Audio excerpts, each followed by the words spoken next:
Gracias por abrirme una vez más esta ventana. En Venezuela vivimos momentos de gran tensión.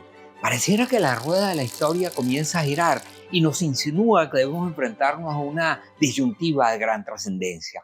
Es bueno volver sus páginas para revisar algunos antecedentes que puedan servir para orientarnos.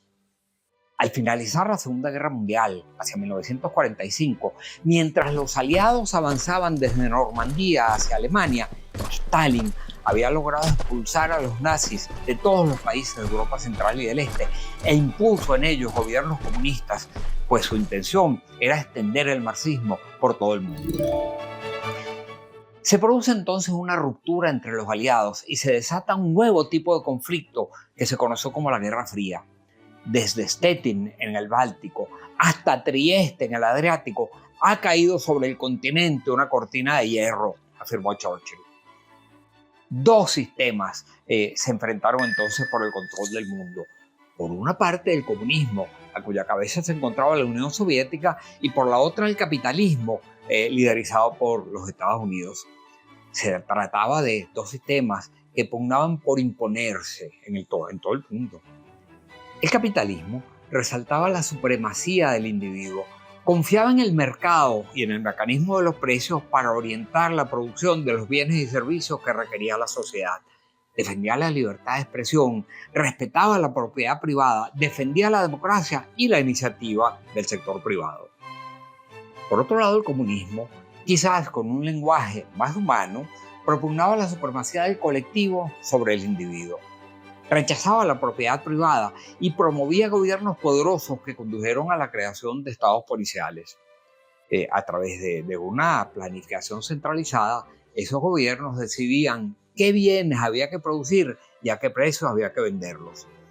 Puesto que se atendía primero las necesidades de los gobiernos, las de los pobladores usualmente quedaban rezagadas. En la medida en que el nivel de vida aumentaba más rápidamente en los países occidentales, los ciudadanos bajo regímenes comunistas comenzaron a migrar hacia Occidente. Para impedirlo, Khrushchev, que era el sucesor de Stalin, ordena en 1961 construir en Berlín Oriental un muro para que los alemanes del Este no huyesen masivamente hacia Occidente. Policías secretas como la KGB de la Unión Soviética o la Stasi en Alemania Oriental recurrían a métodos cada vez más severos para mantener controlada a la población. A su vez, sus fuerzas armadas estaban listas para actuar en caso de producirse alguna revolución civil, o alguna rebelión civil más bien. De hecho, así había ocurrido en Hungría en 1956, cuando se produjo un levantamiento contra el comunismo. En esa ocasión, los tanques soviéticos actuaron rápidamente y aplastaron a sangre y fuego la rebelión. Igual había ocurrido en Checoslovaquia en 1968, cuando en la llamada Primavera de Praga, los checos eligieron a Alexander Dubček y se rebelaron contra los designios democráticos. Una vez más, los rusos, con el apoyo de tropas del Pacto de Varsovia, acabaron con aquel movimiento. Sin embargo, ya a mediados de la década de los 80, la situación era diferente. El malestar de la población era inmenso y la situación económica no mejoraba. En la propia Unión Soviética, la crisis económica era evidente.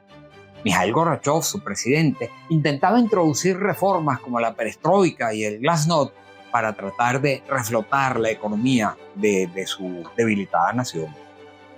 Y llegamos así a noviembre de 1989.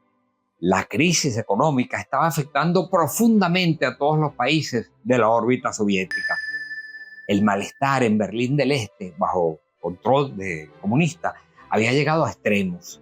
Más de 140 personas habían sido abatidas, habían sido asesinadas en años anteriores mientras intentaban cruzar el famoso muro de Berlín. Miles de personas salían a protestar pacíficamente exigiendo el libre tránsito a Occidente.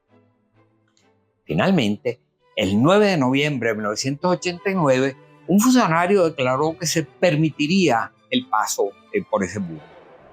Ante la mirada impotente de los militares y de los líderes comunistas que pedían inútilmente auxilio a Moscú, miles de ciudadanos se atrevieron a atravesar el muro y dirigirse a Occidente.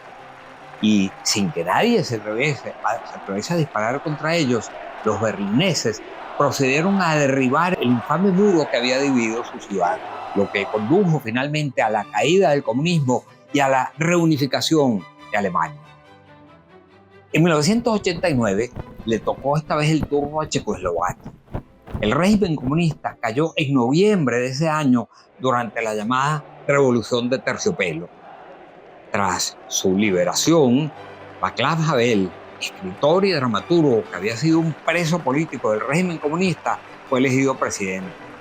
Una vez más, ni la policía ni los militares se atrevieron a disparar contra la población que salía a las calles. En Polonia ocurrió algo similar. El presidente comunista, el mariscal Jaruzelski, venía enfrentando con mano de hierro al sindicato Solidaridad y a su líder Lech Walesa. Las manifestaciones pacíficas de los ciudadanos fueron cada vez mayores y las huelgas se multiplicaban. Jaruzelski pidió inútilmente apoyo a la Unión Soviética, pero Mikhail Gorbachev, con las manos atadas por sus propios problemas internos, le recomendó que permitiese la realización de elecciones. Así ocurrió y Lech Walesa fue electo presidente. En 1990 se produjo la transición de Polonia del comunismo hacia el capitalismo sin que llegase a disparar ni un solo tiro. De hecho, ningún militar estuvo dispuesto a disparar contra sus compatriotas que plenaban las calles en multitudinarias manifestaciones pacíficas. Estos hechos históricos que he venido señalando forman parte de un fenómeno conocido como el Otoño de las Naciones. Se trató de una insubordinación civil pacífica. Fue una ola que recorrió a Europa Central y del Este y que arrastró consigo a Alemania Oriental, a Checoslovaquia, Polonia, Hungría y Bulgaria. En todos ellos, los ciudadanos se lanzaron a la calle en enormes manifestaciones, siempre pacíficas, por cierto, y que pretendían liberarse del comunismo. De hecho, en ninguno de esos países, ni la policía ni los militares se atrevieron a disparar ni un solo tiro contra los manifestantes. Al final, todos abandonaron el comunismo y todos recurrieron a elecciones libres para elegir nuevos gobiernos que le dieron la espalda a la órbita soviética. El único gobernante que dio la orden de disparar contra las manifestaciones fue Nicolae Ceausescu, presidente de Rumania. Estalló entonces una insurrección que terminó siendo apoyada por las propias Fuerzas Armadas que Ceausescu creía controlar. Tras varios días de violencia, el gobernante intentó huir junto con su esposa Elena, pero ambos fueron apresados, juzgados sumariamente y fusilados. Como hemos visto, en pocos meses, a finales de 1989, todos los gobiernos comunistas de la órbita soviética cayeron en medio de manifestaciones pacíficas en las cuales no hubo ni disparos de una parte ni represalias de la otra parte. Había llegado el momento en que la rueda de la historia girase, lo que condujo al fin de aquellas dictaduras comunistas que habían dominado toda esa región desde finales de la Segunda Guerra Mundial. Bueno, finalmente, en agosto de 1991, le tocó el turno a la propia Unión Soviética. En medio de un autogolpe llevado a cabo por la línea dura del poderoso Ejército Rojo, Mikhail Gorbachev fue depuesto y detenido junto a su esposa Raisa en una dacha que era de su propiedad, que estaba ubicada en Crimea. Sin embargo, el pueblo se lanzó a las calles, liderizado por el alcalde de Moscú, en una inmensa manifestación pacífica, una vez más, en la Plaza Roja, exigiendo la liberación de Gorbachev. Fracasada la intentona, los militares se vieron obligados a ponerlo en libertad.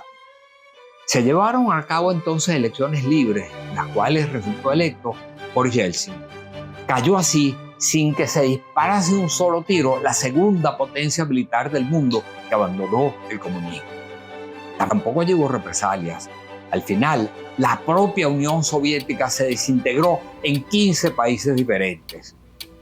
Aquello puso fin a la Guerra Fría que se combatía desde 1945.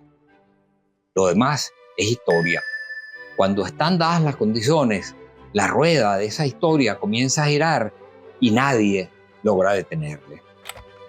Gracias una vez más por abrirme esta ventana y espero invitarlos a ver mi próximo programa a través de mi canal José Toro Hardy TV en YouTube.